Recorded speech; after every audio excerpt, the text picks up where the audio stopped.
粉皮真係好薄，可能係我人生中食過最薄嘅腸粉。我拍㗎。兄弟姊妹大家好，我係思思，今嚟番禺食間據聞係全廣州最薄嘅腸粉。啊，幾好，好有歷史感，啲玻璃包晒漿。有咩多人點啲㗎？呢啲咧係你自己中意食咩咯？哦，我自己中意食咩啊？哦，好。姐姐，我要個牛肉腸加蛋，係窩蛋嚟㗎。窩蛋係唔熟嘅喎。啊，唔熟嘅咯，係咪無菌蛋嚟嘅？我唔知咩蛋，我就係嗰流心嗰啲。生蛋同半生半熟嘅。啊，我要嗰啲，就要嗰啲，我要個牛肉。係豬紅湯好啲定係粥好啲啊？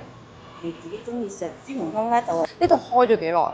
窩蛋帶窩蛋係冇肉嘅嚇，啊，冇肉嘅，係。姐姐呢度開咗幾耐30幾年啦，都有30幾年。係36咯。36個，暫時係食咗36蚊，叫咗個齋蛋腸，跟住一個牛肉窩蛋腸，再嚟個豬紅湯，就睇下呢個全廣州最薄嘅腸粉，佢究竟有幾薄，究竟好唔好食？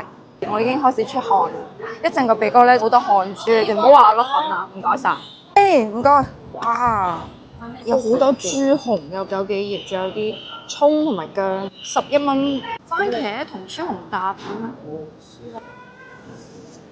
啲薑味勁咗少少，佢劈得太勁啦，變成咗好似飲咗個薑湯咁。同嗰啲豬紅上邊有嗰啲氣孔，應該係嗰啲珍珠紅嘅，都係好滑嘅，有嗰啲血香味，冇嗰啲咩豬臊味啊、豬腥味呢啲。主角到啦，主角到啦！啊，我哋嘅腸到啦！而家係12點半，我哋等咗差唔多3個字左右，叫咗個牛肉腸12蚊，另外加咗個窩蛋2蚊。食之前咧一定要篤爆個窩蛋，跟住等嗰啲粉染埋嗰啲蛋液一齊食。傳說中全廣州最薄嘅腸粉，跟住啲人話咧一定要加窩蛋。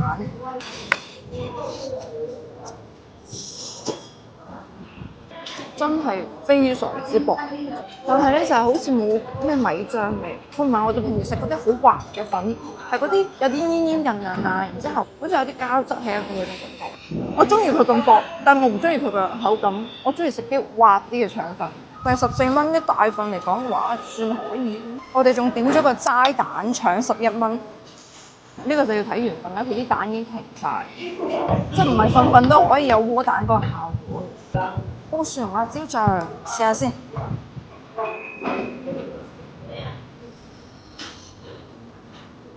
我哋平時食炒粉嗰啲蒜蓉辣椒醬唔係好辣，就蒜蓉味幾香嘅，甜甜地。作為一個普通胃口嘅女仔，你一個可能食唔晒。佢啲牛肉都幾多㗎，拿過嚟仲係有咬口，都好爽脆嘅。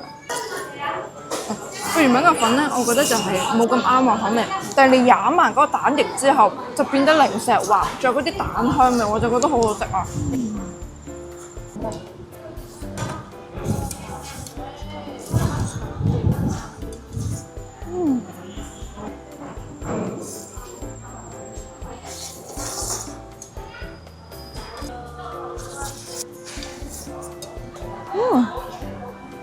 搞掂。下午茶都慳翻，我拍㗎。個廚房係唔俾拍嘅，佢之所以咁薄，佢就係商業秘密，就係唔俾拍嘅。問都問唔出嚟，師傅唔會講，樓面姐姐又唔會講。呢度咧就係 local 路店 local 味道，基本上就係做街坊生意，仲有好多帶住小朋友 BB 仔過嚟食嘅。佢呢度最大嘅特點咧就係佢嗰個粉皮特別薄。但係咧就冇咩米漿味，唔係好夠滑嫩，呢啲嘢就好見仁見智㗎啦。嚟呢度食嘢咧就唔使知啲咩服務啊、環境啊，就係你感受一下，原來最薄個粉皮係咁嘅樣、咁嘅味道嘅。我覺得試過一次就可以啦。如果佢呢度以後會有勁啲嘅空調嘅話，我可能會嚟第2次。兄弟姊妹們，如果你哋仲知道咩好有特色、好得意嘅腸粉嘅話，唔該評論區話俾我知啦。